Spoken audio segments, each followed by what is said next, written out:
Hello everyone, you are watching at Plus Home Twitter, and in this session of Indian Polity and Constitution, we will study Article 243D. तो शुरू करते हैं बिना किसी देरी के।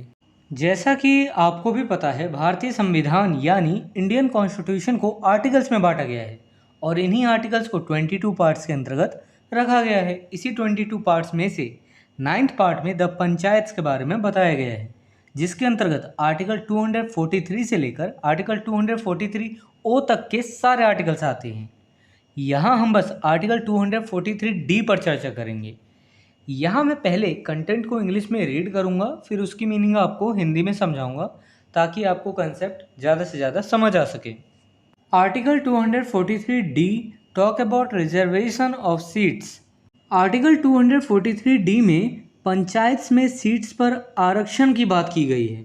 यदि आप लोग कभी गांव गए हों तो वहां देखा होगा कि पंचायत में सीट्स जो होती हैं आरक्षित होती हैं। कभी स्त्रियों को चुनाव में डायरेक्ट इलेक्शन में लड़ने का मौका दिया जाता है कि वो खड़ी हो सके चुनाव में।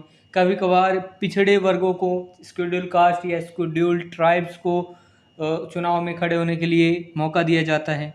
तो वो सीटें क्या होती हैं, आरक्षित होती हैं और कभी कभार रोटेशनल में भी होती हैं। तो आज ये तो कल वो, इस तरीके से होती हैं। Article 243 D clause first, seats shall be reserve for the schedule caste and the schedule tribes in every panchayat and the number of seats so reserved shall bear as nearly as may be the same proportion to the total number of seats to be filled by direct election in that panchayat as the population of the scheduled castes in that panchayat area or of the scheduled tribes in that panchayat area bears to the total population of that area, and such seats may be allotted by rotation to different constituencies in a panchayat.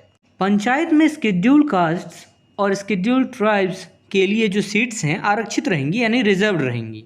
प्रत्येक पंचायत में reserve seats की संख्या का proportion यानी अनुपात उस पंचायत में direct election द्वारा भरे जाने वाले सीट्स की कुल संख्या से नियरली वही होगा जो उस पंचायत एरिया में शेड्यूल कास्ट या उस पंचायत एरिया में शेड्यूल ट्राइब्स की पॉपुलेशन का अनुपात उस एरिया की टोटल पॉपुलेशन से है। और ऐसे सीट किसी पंचायत में डिफरेंट कॉन्स्टिट्यूएंसीज यानी निर्वाचन क्षेत्रों को रोटेशन में अलॉट यानी आवंटित किए जा सकेंगे।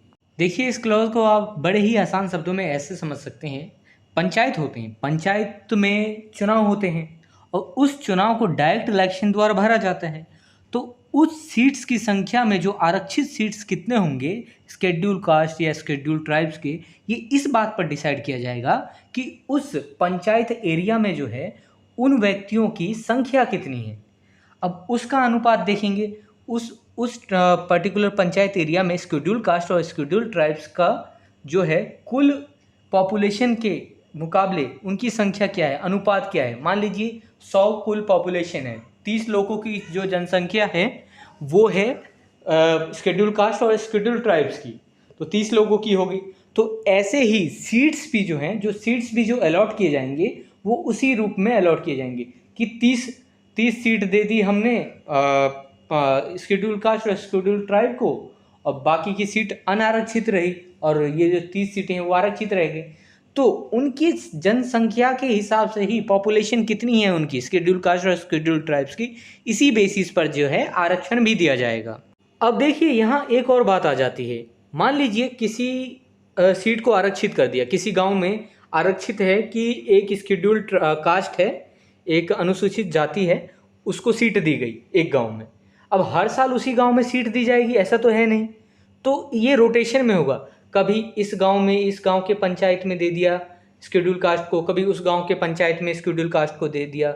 लेकिन जो आरक्षित सीटों की संख्या रहेगी वो वही रहेगी जितनी शेड्यूल कास्ट और शेड्यूल ट्राइब की जो है पॉपुलेशन है उस एरिया में, पंचायत एरिया में, और ये रोटेशन में चलता रहेगा।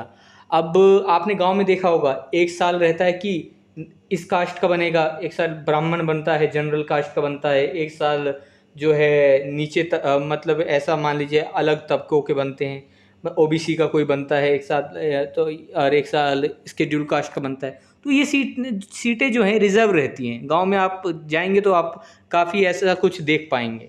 तो पंचायत की सीटें रोटेशनल वे में चलती रहती हैं। रोटेशनल वे में आरक्षित जो होती हैं सीटें, उनको बांटा जाता है, आवंटित किया जाता है। Article 243D clause second, not less than 1/3 of the total numbers of seats reserved under clause first shall be reserved for women belonging to the scheduled castes or as the case may be the scheduled tribes। Clause first के अधीन यानी अंतर्गत रहते हुए reserved कुल seats की कम से कम 1/3 सीटें यथास्थिति सिचुएशन अनुसार स्केड्यूल कास्ट्स या स्केड्यूल ट्राइब्स की स्त्रियों के लिए रिजर्व होंगी यानी आरक्षित होंगी। देखिए, पहले क्लॉज में तो हमने ये पढ़ लिया कि स्केड्यूल कास्ट और स्केड्यूल ट्राइब्स की कितनी सीटें आरक्षित रहेंगी, जितनी उनकी जनसंख्या है, पॉपुलेशन है, पिछले जनगणना के हिसाब से, सेंसस के हिसाब से। अब उस स्केड्यूल कास्ट और स्केड्यूल ट्राइब्स में भी स्त्रियों के लिए कितनी सीटें आरक्षित रहेंगी, तो वो होगा जितनी भी स्केड्यूल कास्ट और स्केड्यूल ट्राइब्स की जनसंख्या है, उस जनसंख्या का 1/3 होगा। मान लीजिए कि अगर 30 है स्केड्यूल कास्ट और स्केड्यूल ट्राइब्स की जनसंख्या, तो 1/3 कितना हो गया, 10 हो गया। तो 10 महिला कम से कम आरक्षित होंगी, उसमें सीटें होंगी महिला के लिए आरक्षित। तो इस तरीके से इसमें बता दिया गया है कि महिलाओं के लिए कितना आरक्षित सीट होगा स्केड्यूल कास्ट और स्केड्यूल ट्राइब्स में, क्लॉज फर्स्ट के अंतर्गत। Article 243D clause third, not less than 1/3 including the number of seats reserved for women in belonging to the scheduled castes and the scheduled tribes of the total numbers of seats to be filled by direct election in every panchayat shall be reserved for women, and such seats may be allotted by rotation to different constituencies in a panchayat। प्रत्येक पंचायत में direct election द्वारा भरी जाने वाली कुल सीटों की कम से कम 1/3 स्त्रियों के लिए आरक्षित होंगी यानी महिलाओं के लिए रिजर्व्ड रहेंगी, और ऐसी सीटें किसी पंचायत में डिफरेंट कॉन्स्टिट्यूएंसीज को रोटेशन में अलॉट किए जा सकेंगे। देखिए, यहाँ स्त्रियों के अंतर्गत स्केड्यूल कास्ट और स्केड्यूल ट्राइब्स की महिलाओं के लिए आरक्षित सीटों की संख्या से भी है। देखिए, इसे बड़े ही आसान और सिंपल शब्दों में समझिए आप ऐसे। जितनी भी पंचायती एरिया की जनसंख्या है, ठीक है, तो जिन सीटों पर डायरेक्ट इलेक्शन द्वारा, जिन पंचायत की सीटों को डायरेक्ट इलेक्शन द्वारा भरा जाता है, वहाँ कम से कम जो है 1/3 जो है सीट्स स्त्रियों के लिए यानी महिलाओं के लिए रिजर्व किए जाएंगे, आरक्षित किए जाएंगे। अब बात ये आ जाती है कि यहाँ पे कि एक तो हमने वहाँ देखा था कि पिछले आर्टिकल में कि क्लॉज पिछले क्लॉज में, क्लॉज सेकंड में, कि स्केड्यूल कास्ट और स्केड्यूल ट्राइब्स की महिलाओं के लिए आरक्षित सीटें, लेकिन यहाँ पे कुल संख्या की बात किया जा रहा है। मान लीजिए कि 100 जनसंख्या है, जिसमें से 30 है स्केड्यूल कास्ट और स्केड्यूल ट्राइब्स। अब उस 30 का जो स्केड्यूल कास्ट और स्केड्यूल ट्राइब्स, उसका 10 हो गया है 1/3 स्केड्यूल कास्ट और स्केड्यूल ट्राइब्स की महिलाएं। अब 100 सीटें, 100 जो है टोटल सीट्स हैं, मान के चलिए 100 टोटल सीट्स हैं, तो 100 सीट्स की टोटल अगर हम बात करें तो 1/3 कितना हो गया, 33। तो 33 सीटें महिलाओं के लिए आरक्षित होने ही चाहिए। और ये भी आरक्षित जो सीटें हैं ये रोटेशनल वे में होंगी। ऐसा नहीं कि एक पंचायती क्षेत्र है, गांव है कोई, वहाँ इस बार भी महिला आई और अगली बार भी महिला आएगी और उससे अगली बार भी महिला के लिए आरक्षित कर दिया जाएगा, ऐसा बिल्कुल नहीं है। अगर इस साल इस गांव में महिलाओं को आरक्षित सीटें दी गई हैं तो अगली बार किसी और गांव में दे दिया जाएगा, अगली बार किसी और पंचायती क्षेत्र में दे दिया जाएगा। इस तरीके से रोटेट किया जाएगा ताकि सामाजिक तौर पर समाज को मजबूत किया जा सके। देखिए, यहाँ पे बात की जा रही है सीटों की आरक्षण की। जो सीट्स पंचायत के लिए आरक्षित किए जाएंगे, पंचायत का चुनाव हुआ, ठीक है, अब 10 गांव के 10 पंचायत मान के चलो, तो उसमें से 1/3 जो है मतलब 3.3 कुछ आ गया, मतलब मान लो कि 100 पंचायत हैं, 100 पंचायत में से अगर 1/3 महिलाओं के लिए आरक्षित कर दिया जाए, कितना है, 33 आया। तो वही सीट्स की आरक्षण कि हर बार कोई पुरुष जो है ना कि पुरुष ही बन जाए कि हर बार पंचायत में अधिकारी अध्यक्ष, ऐसा तो नहीं है, कभी कभार महिलाओं को भी मौका देना चाहिए, इसलिए जो है रिजर्वेशन कर दिया जाता है। आर्टिकल 243D क्लॉज फोर्थ, इस क्लॉज में पंचायत के अध्यक्षों यानी चेयरपर्सन्स के आरक्षण की बात की गई है। The offices of the chairpersons in the panchayats at the village or any other level shall be reserved for the scheduled castes, the scheduled tribes, and women in such manner as the legislature of a state may by law provide. Provided that the number of offices of chairpersons reserved for the scheduled castes and the scheduled tribes in the panchayats at each level in any state shall bear as nearly as may be the same proportion to the total number of such offices in the panchayats at each level as the population of the scheduled castes in the state or of the scheduled tribes in the state bears to the total population of the state. Village या किसी अन्य level पर यानी intermediate level पर या फिर district level पर, तो विलेज या किसी अन्य लेवल पर पंचायतों में चेयरपर्सन यानी अध्यक्ष के पद स्केड्यूल कास्ट्स, स्केड्यूल ट्राइब्स और महिलाओं के लिए ऐसी रीति यानी मैनर से आरक्षित किए जाएंगे जैसा कि स्टेट लेजिस्लेचर कानून द्वारा उपबंधित करे यानी प्रोविज़न करे उस बारे में। परंतु किसी स्टेट में प्रत्येक लेवल पर पंचायतों में स्केड्यूल कास्ट्स और स्केड्यूल ट्राइब्स के लिए आरक्षित अध्यक्षों यानी चेयरपर्सन्स के पदों की संख्या प्रत्येक लेवल पर पंचायतों में ऐसे पदों की कुल संख्या के प्रोपोर्शन यानी अनुपात में नियरली वही होगा जो स्टेट में स्केड्यूल कास्ट्स या स्टेट में स्केड्यूल ट्राइब्स के पॉपुलेशन का अनुपात की टोटल पॉपुलेशन के अनुपात में से है। देखिए पहले पैराग्राफ में तो बस इतना लिखा गया है कि स्केड्यूल कास्ट, स्केड्यूल ट्राइब्स या महिलाओं के लिए यदि अध्यक्ष का पंचायत के अध्यक्ष के पद के लिए सीट आरक्षित करनी है तो स्टेट लेजिस्लेचर कानून द्वारा उपबंधित कर सकता है, प्रोविज़न वगैरह बना सकता है और वो चाहे तो अपने मैनर्स के हिसाब से ऐसी सीटें आरक्षित कर सकता है। और देखिए दूसरे पैराग्राफ में बस इतना ही लिख दिया गया है कि प्रत्येक लेवल यानी डिस्ट्रिक्ट लेवल, विलेज लेवल या फिर इंटरमीडिएट लेवल पर स्केड्यूल कास्ट और स्केड्यूल ट्राइब्स के लिए आरक्षित अध्यक्षों के लिए पद, मान लीजिए कि वहाँ पे 100 अध्यक्ष के पद हैं, ठीक है, तो पॉपुलेशन पहले ये लगाया जाएगा हिसाब की स्केड्यूल कास्ट और स्केड्यूल ट्राइब्स की जनसंख्या पॉपुलेशन क्या है स्टेट में कुल संख्या के संदर्भ में, तो कुल संख्या के संदर्भ में अनुपात देखा जाएगा। तो उसी अनुपात के बेसिस पर जो है फिर कुल पदों की संख्या कितनी है, पंचायत के अध्यक्षों की, चेयरपर्सन की पदों की संख्या कितनी है, तो उतने ही पद उसमें से आरक्षित किए जाएंगे जितने की पॉपुलेशन है उनकी स्केड्यूल कास्ट और स्केड्यूल ट्राइब्स की। मान लीजिए कि 100 पॉपुलेशन है टोटल स्टेट में और 30 जो है स्केड्यूल कास्ट और स्केड्यूल ट्राइब्स की पॉपुलेशन है और 100 सीट भी हैं, ठीक है, मान के चलिए 100 सीट भी हैं पंचायत के लिए। तो 100 अगर स्केड्यूल कास्ट स्केड्यूल ट्राइब्स की 30 पॉपुलेशन है तो 30 सीटें किसके लिए आरक्षित कर जाएंगी अध्यक्षों के पद के लिए, स्केड्यूल कास्ट और स्केड्यूल ट्राइब्स के लिए। ये एक एज ए एग्जाम्पल के लिए मैंने बताया है क्योंकि 100 बराबर इसलिए ले लिया ताकि आपको समझने में आसानी हो। तो ये चेंज भी हो सकता है, पॉपुलेशन तो बहुत ज़्यादा रहती है और सीट्स काफ़ी कम रहते हैं।